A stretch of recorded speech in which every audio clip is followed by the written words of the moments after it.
Assalamualaikum warahmatullahi wabarakatuh.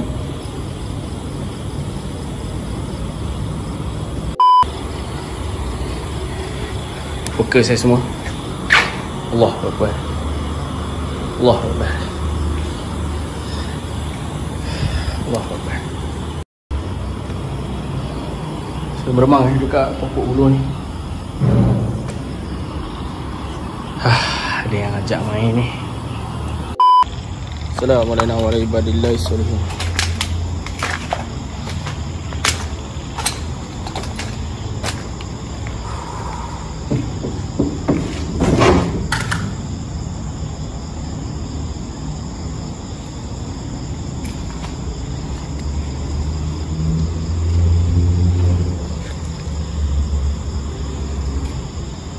Assalamualaikum.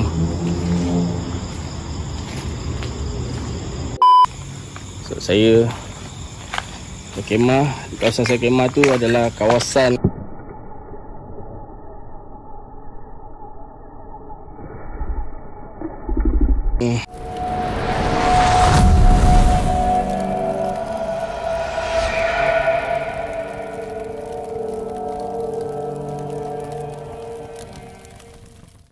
Sekarang ni kita dapat lihat bahawasanya ramai trader yang beginner ataupun yang baru nak mula. So bila diorang start trading, diorang ada satu pegangan. Apabila diorang trading, diorang fikir diorang akan dapat buat duit dengan cepat. So dekat sini, apakah salah faham yang terbesar yang mereka ada ketika baru nak mula tu? So dia punya salah faham for them is diorang ingat trading ni is a rich scheme. So bila diorang start trade hari ni, diorang nak kaya hari ni juga. So saya understand the idea that this is a money making machine comes from social media. Diorang tengok traders yang post dia punya profits day in day out goes in the thousands and thousands. So I think that is one misconception that a lot of new traders ada. Untuk really making in trading, everyone must have knowledge dengan money management lah. Biasanya kan, bila seseorang tu baru berkecimpung dalam trading, beginner, mereka sebenarnya boleh dikatakan mereka tak tahu apa benda yang mereka perlu belajar. So apakah benda yang paling penting yang mereka perlu belajar terlebih dahulu? For me, basics is the most important part of trading. So diorang kena belajar support and resistance, kena belajar pasal trend, tree, setup. So these are all the very basics of trading. And I think one of the most important thing is money management. So kalau account kecil, profit pun nak kena kecil. So bila if you put into principle the knowledge, support and resistance, supply and demand, trend, and once you have all that in place, then money management is the one that you really have to practice. Okta dah menggunakan teknologi AI untuk membantu kita mengenal pasti chart pattern, and kita boleh copy pattern tu dekat kita punya chart. Dan Okta juga telah memperkenalkan features baru iaitu trailing stop and break even, yang mana trailing stop adalah sangat bagus untuk kurangkan kerugian dan dalam pada masa yang sama masih mendapat keuntungan. Untuk break even pula, ianya adalah untuk memastikan kita tidak mengalami kerugian ketika profit tengah floating, dan juga kalau suddenly market execute. Break even ni memang features yang baik untuk digunakan dalam situasi macam ni. Klik link yang ada dekat description di bawah dan download aplikasi Okta untuk mula berdagang bersama Okta. Gunakan promo kod KERO100 untuk menggandakan deposit anda. Jika anda deposit $50, anda akan menerima extra $50 untuk menggandakan dagangan anda. Promo kod hanya sebulan sahaja, guys. Bismillahirrahmanirrahim. Assalamualaikum warahmatullahi wabarakatuh dan salam sejahtera kepada semua subscriber Kero Series. Kero sekarang ni berada dekat Wagon Pit Stop dan video ni disponsor oleh Wagon Pit Stop sebab dia punya owner adalah tetamu kita pada hari ini, iaitu Mr. Adam, guys. So long time no see ya. Alhamdulillah. Macam mana? Okey, sihat? Syukur Alhamdulillah sihat. First of all nak tanya, okey, sekarang kita dekat Wagon Pit Stop kan? Betul. Macam mana bisnes okey? Alhamdulillah, ada pasang surut lah bisnes. Pasang surut Ada pasang surut kan. Kalau dia orang buat event je, kita barai lah.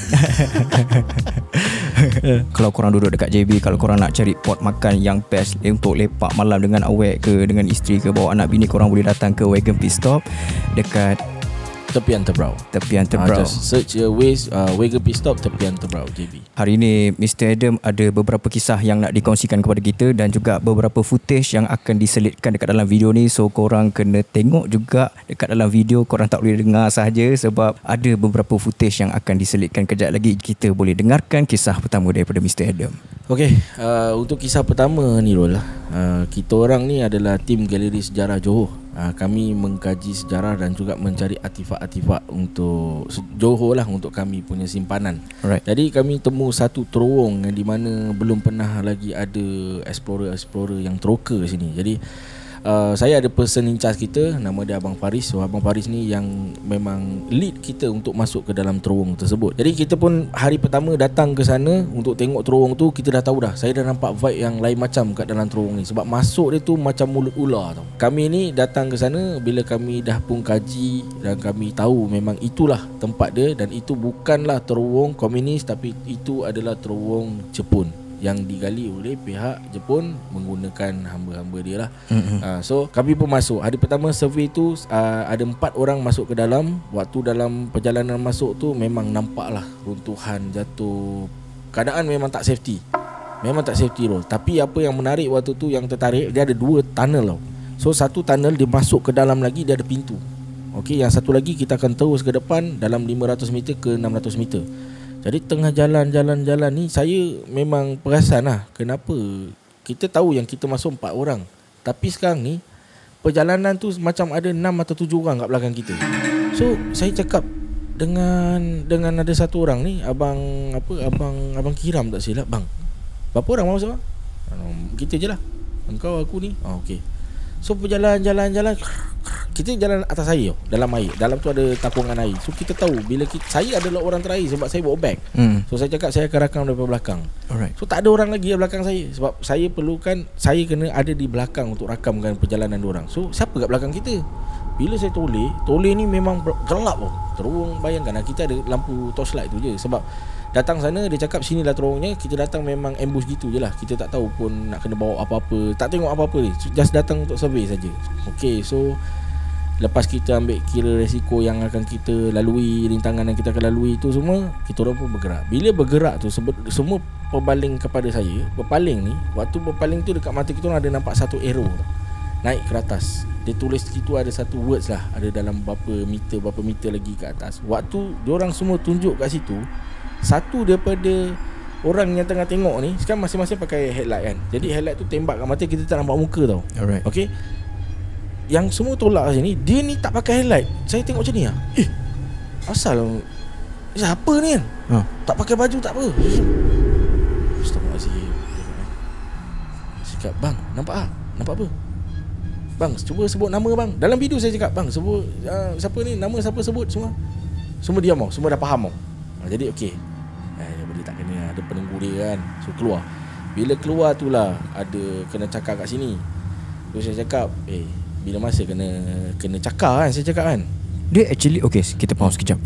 Dia actually yang awak nampak tu manusia? Kalau ikut fizikal dia memang manusia, cuma dia tak ada baju. Sebab setahu saya semua yang ikut kita orang ni semua berpakaian cantik. Sebab kita bukannya nak masukkan tanah sebenar pun. So memang daripada luar kita terus pergi ke sana. So semua berpakaian cantik. Jadi yang dia ni berkulit gelap, badan tak pakai baju, cuma macam ada cawat gitu je. So saya terperanjat lah, saya orang yang ada kat situ kan. Sebab semua dah dekat depan, saya kan kat belakang. Jadi bila diorang toleh kat kita, saya seorang je akan menghadap diorang. Betul tak? Okay, kita kat belakang, kita jalan. Yang diorang semua ni, nanti diorang pusing kat sini nak patah balik. Betul. So saya seorang je lah yang menghadap diorang ni. So siapa dia ni? Okay. Tu yang saya macam jam. So at that time orang-orang tu macam tak ada macam, kenapa Dam? Kenapa? Tak ada apa.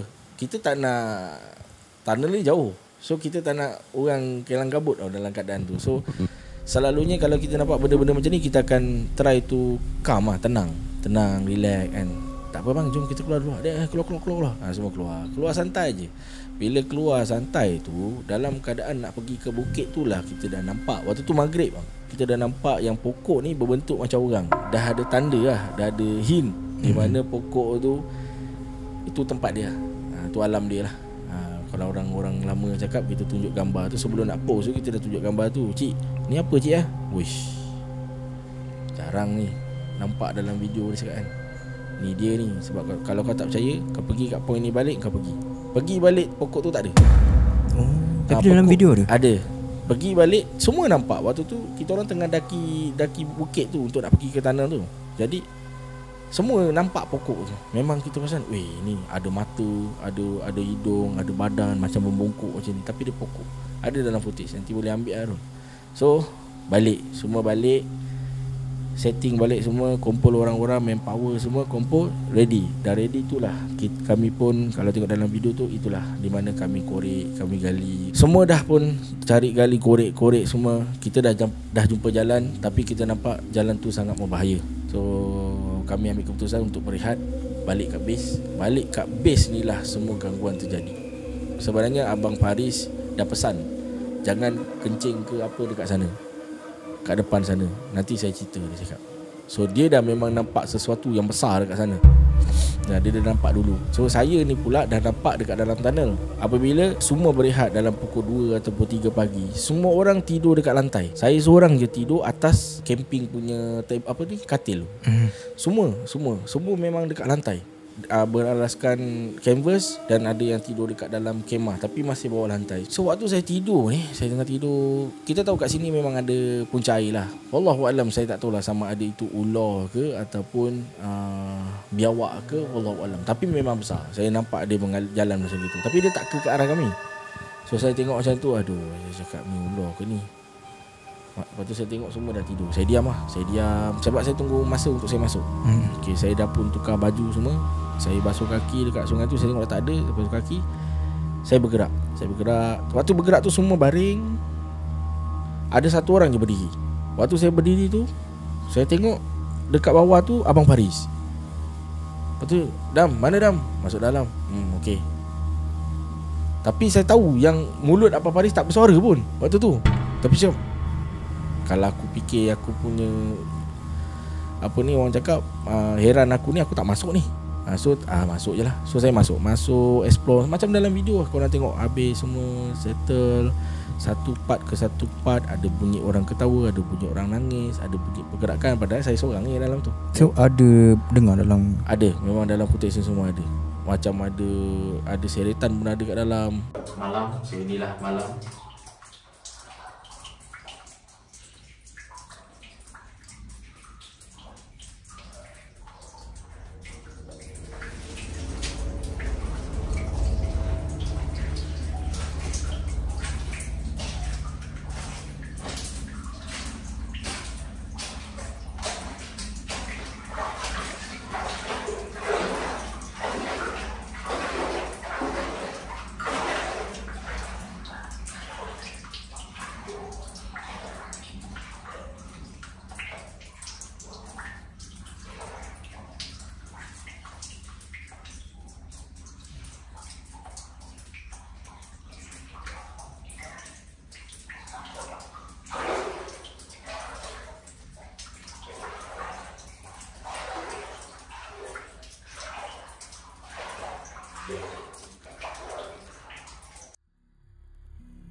So nak jalan ke dalam tanah tu memang kena reda air. So pergerakan apa pun akan bunyi dalam air tu. So kalau saya duduk kat situ diam-diam, air tu bunyi mesti kita dengar. So memang terakam. Selepas saya settle semua tu, saya rasa macam kenapa badan aku berat Maksudnya perjalanan ni kan macam ni, macam ada yang tindih kat atas kita. Macam bagi kita makin berat tau. Jangan keluar daripada tanah. Saya cakap berat ni, berat sangat ni. Saya cakap saya diam, saya berat.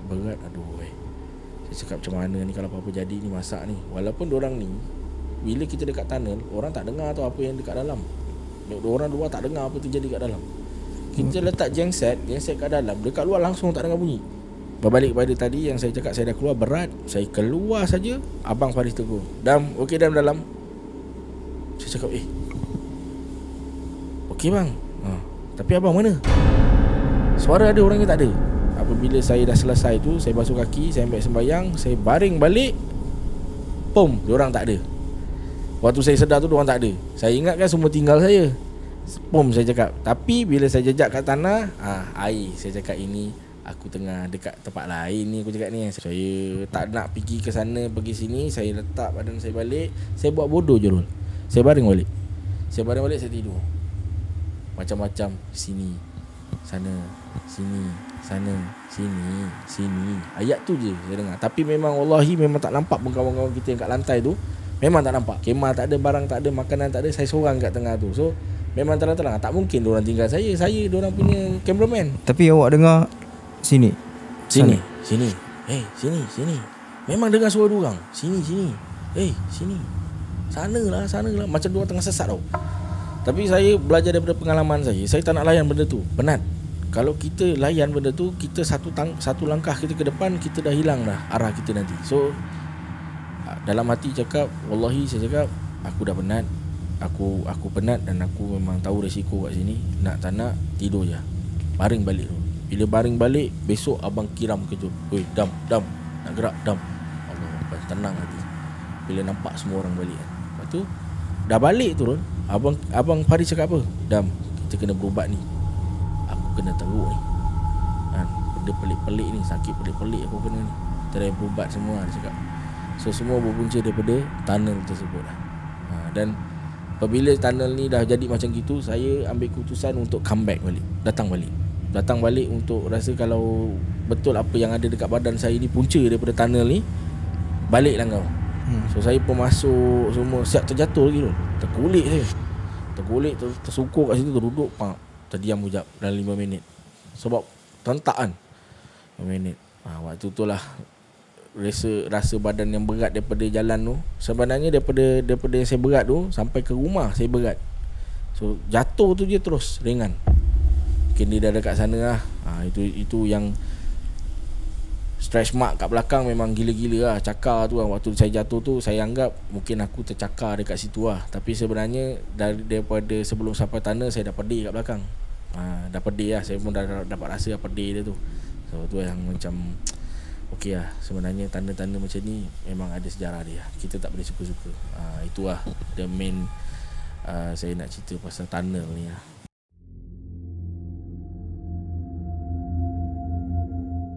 Okay, so yang cerita yang kedua kita nak cerita ni adalah melibatkan kilang Jepun.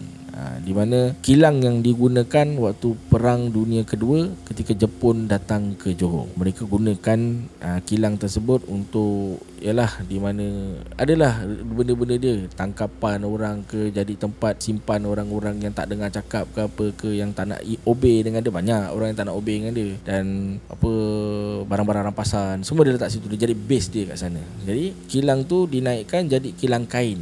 Selepas Perang Dunia ni, dia orang keluar jadi kilang kain. Dan dekat kilang tu pun banyak kejadian-kejadian kematian, di mana kilang tu buat kain dan ada orang yang sangkut dengan kain masuk ke dalam periuk yang dia rebus kain tu untuk jadi warna lah, tekstil tu. So saya pun dapatlah masuk. Waktu tu Rol, PKP. Okey, saya sebenarnya kena game. Mula-mula saya masuk, orang tu cakap tak apa, boleh masuk, tak ada hal. Okey, saya pun masuk lah macam biasa. Saya masuk, saya dah ada plan saya. Saya masuk, saya cakap, saya masuk, aku camping kat dalam ni. Sebab tak pernah orang buat lagi. Aku camping dekat mana dulunya tapak tu yang digunakan oleh Jepun pancung kepala orang. So kat situ saya camping. Saya letak kemah semua kan. Jadi barang tak cukup tu. Makanan kena ada. Takkan camping kemah aje makanan tak ada. So saya keluar balik untuk beli barang makanan. Bila saya nak masuk balik, pakcik tu cakap tak boleh PKP, nanti kena tangkap. Sebenarnya benda ni lah, dia nak ni je. I see. Jadi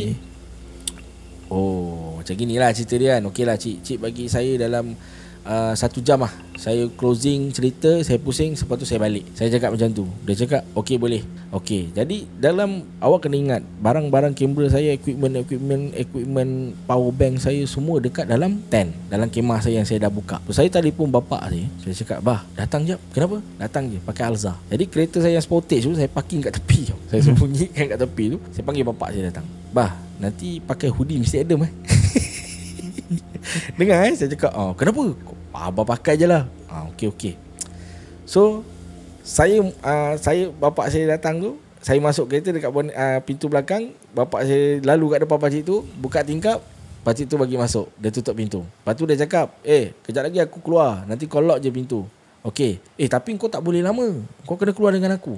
Okey cik, dia cakap kan. Okey, jalan, saya suruh bapak saya berhenti. Okey bah, terima kasih. Apa terima kasih? Abang balik, hoodie letak hood angkat tangan jalan. Bahaya kau nanti kena tangkap lah. Bapak kita kan, tangan lah nanti kau kena tangkap. Tak ada. Pergi bapak saya pun dalam rekod, bapak saya punya dashcam, dekat dashcam tu ada kamera, sekitar ada letak kamera. Saya pun ada pegang kamera. So saya tengah call bapak saya. Okey bah, jalan bah, jangan ada, bahaya kau ni, kan nanti apa orang tak ada ni kan. Lepas tu pakcik tu pun nampak Syul aku tak boleh tahan je. pakcik tu kena game je. So pakcik tu nampak orang keluar tu Mr. Adam tau. Muka kan lebih kurang kan. Saya dah cakap buka spek, dia bawa keluar, dia angkat tangan, pakcik tu buka gate, pakcik tu lock. Kawan sembunyi kat tepi. Ini jahat je betul. So pakcik tu kunci, semua dah gerak semua. Kawan pun pergi buat blok dulu. So dah jauh, abang dah sampai dekat highway Pasir Gudang. Okay Dam, okay guys, so ni sekarang plan kita menjadi, minta maaf, bukan saya suka-suka nak buat macam ni, sebab benda ni kita dah buat. Siang dah jalan dulu, takkan malam tak ada. Sayang kan. PKP pula hari tu pula dia announce malam tu PKP 2 minggu. Memang koyak aku dah plan ni, dah pergi, sepatutnya dah pergi tempat lain, tapi dekat sini kan. So takkan nak ubah plan. So tak nak buat dah. Bapak saya dah balik dah. So saya buat kerja saya, tidur situ tu. Tidur dalam footage tu boleh tengok tengah tidur, nak tunggu pukul 12 macam tu kena ganggu. Mula-mula saya ingat dalam hati saya lah, saya dah sembah juga kan, kita punya ni kan, takut orang samun. Jadi dekat tangan ni ada tu lah, ada kita punya senjata kan. Keluar bawa kamera, tak ada orang pun. Pusing-pusing tak ada orang. Dia dengar apa masa tu? Bukan dengar tu, kena tarik. Uish. Kemah tu, dekat dalam kemah tu bukan tak ada barang, kawan pun ada dekat dalam. Ni kawan tengah baring ni. Tengah baring, kamera, power bank dengan barang-barang ada banyak ah. Memang kalau nak tu 3-4 kali juga, sebab tu kereta sportage masuk kat dalam.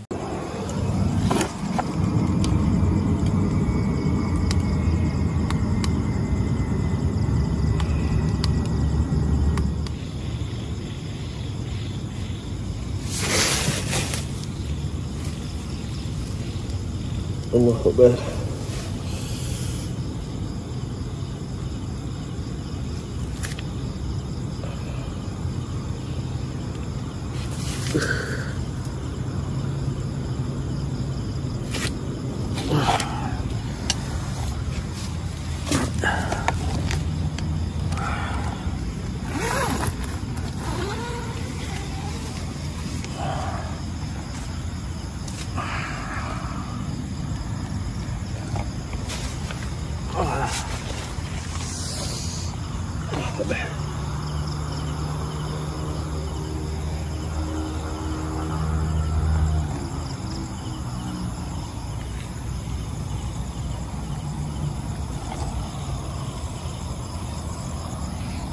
Macam saya rasa macam ditarik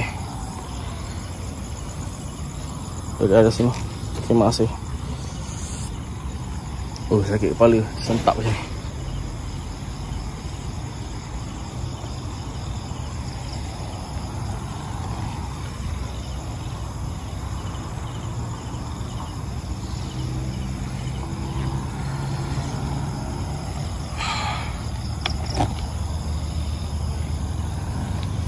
Lepas tu waktu orang budak perempuan yang kerja kat sana pun bunuh diri kat situ. Apa tu? Bunuh diri. Oh. Kita boleh sebut Boleh. bunuh diri kat situ. So ada satu orang bunuh diri kat situ. So saya pergi naik atas. Memang nampak dia macam ni, dia macam seolah-olah dia macam ni. Mula-mula saya tengok macam ni lampu aku ke kan. Jadi kita pun bodoh lah, pusing. Kenapa meremang? Keluar balik, makin besar. Kenapa makin besar? Jalan. Dia steady tau. Jalan ni dekat kamera, pum, dia hilang macam asap.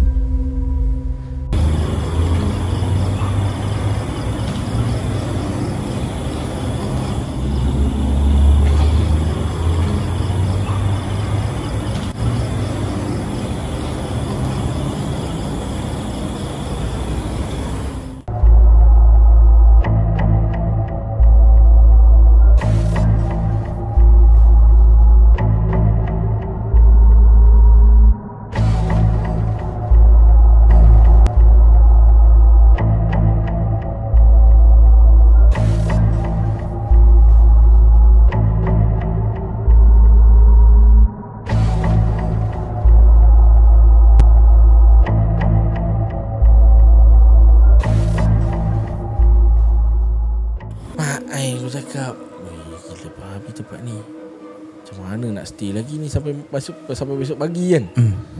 Pusing. Last sekali kawan dah tak boleh tahan dengan jeritan lah.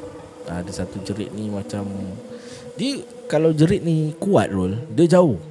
Kawan risau bila jerit tu rasa macam Slow. Macam tu kat telinga kan. Ni bahaya cakap ni. Memang bahaya ni. Lepas tu saya pun tak nak memang dah penat gila, memang tidur juga. Waktu tidur tu lah ada benda lah yang memang sama juga, benda yang sama juga terjadi.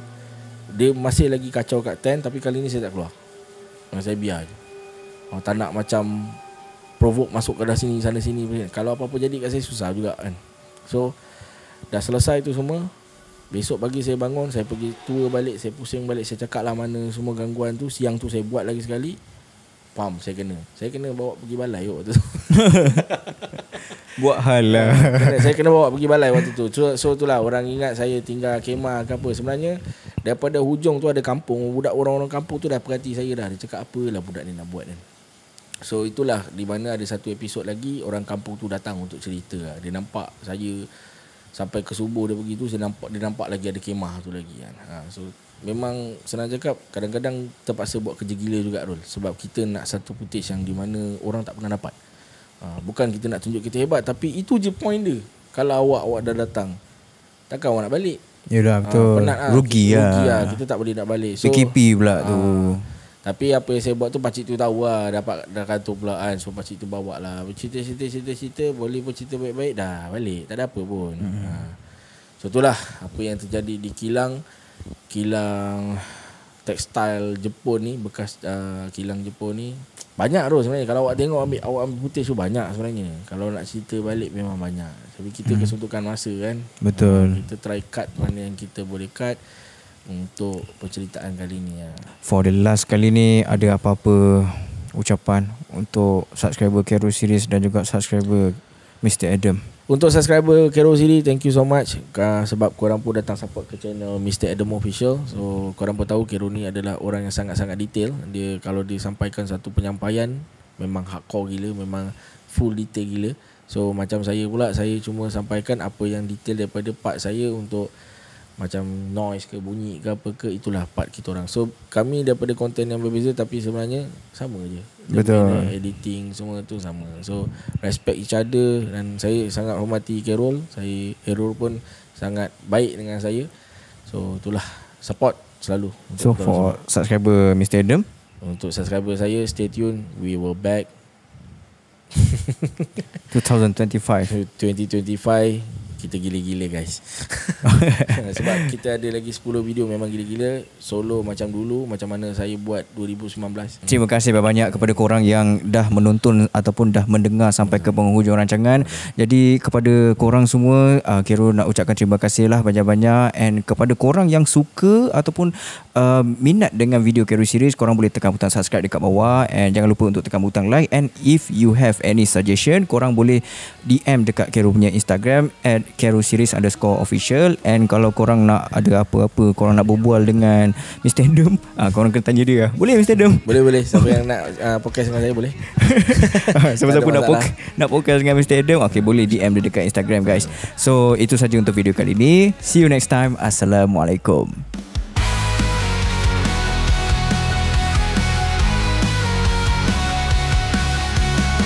Akulah penglipur arah yang